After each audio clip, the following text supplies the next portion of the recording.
When traveling the Philippines, people usually go to the more popular places like Palawan or Boracay. Eypee, Patrick! Jump in the water! But there are actually many more places to discover that are not yet covered by vloggers on the internet. It's a carabao! In this video, I want to talk about the southern island Mindanao. Mindanao really has one of the world's nicest landscapes, but we don't really hear of them from our fellow travel bloggers. Why? Well, because Mindanao is also considered very dangerous.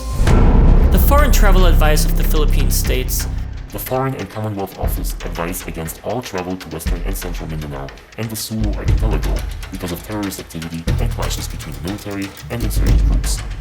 Well, my grandmother and my mom's family lives there, so we wanted to pay them a visit over Christmas.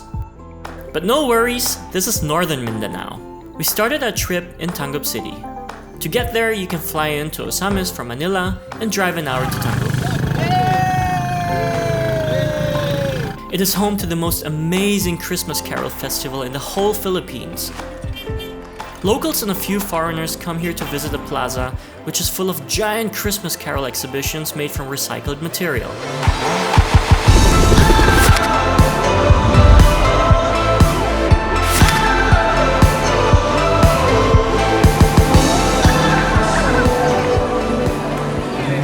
Tangub has a yearly Christmas Carol competition between the different barangays.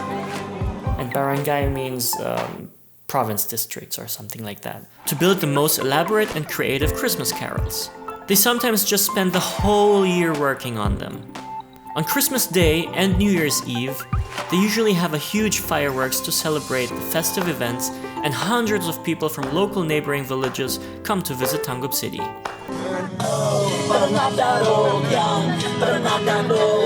This is a province after all, and they have a lot of chicken. If you're lucky, you can even catch a local cockfight around the corner. If you want to see the most epic mountain valley while being on Asia's longest zipline, then go to Mount Hoyohoy.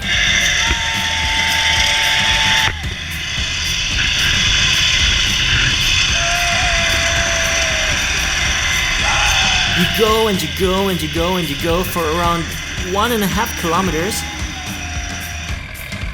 And then the moment you stop, there's a second zip line going back, crossing the valley with 1.2 kilometers. And only a few minutes away, you can visit the Belvedere platform that overlooks the entire Bay Area.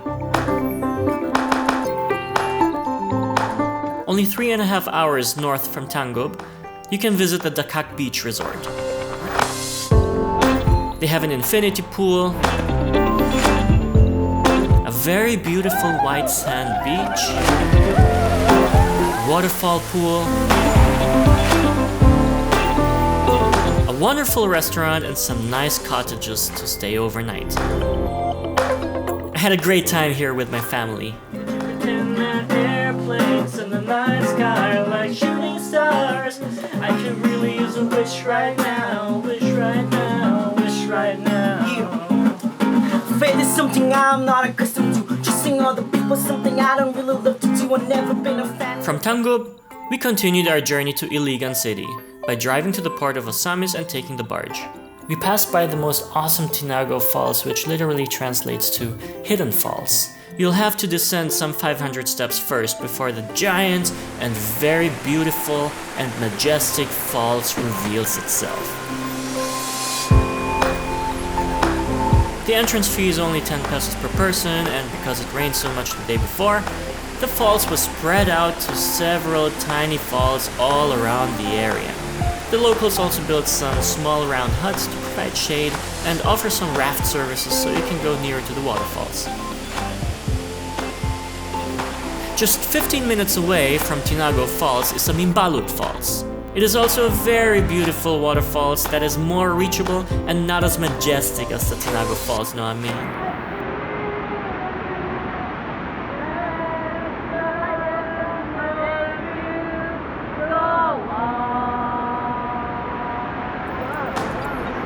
Here, You can see that people have built a base around the falls so you can walk up to it and appreciate the cold breeze and thundering sound of water passing you.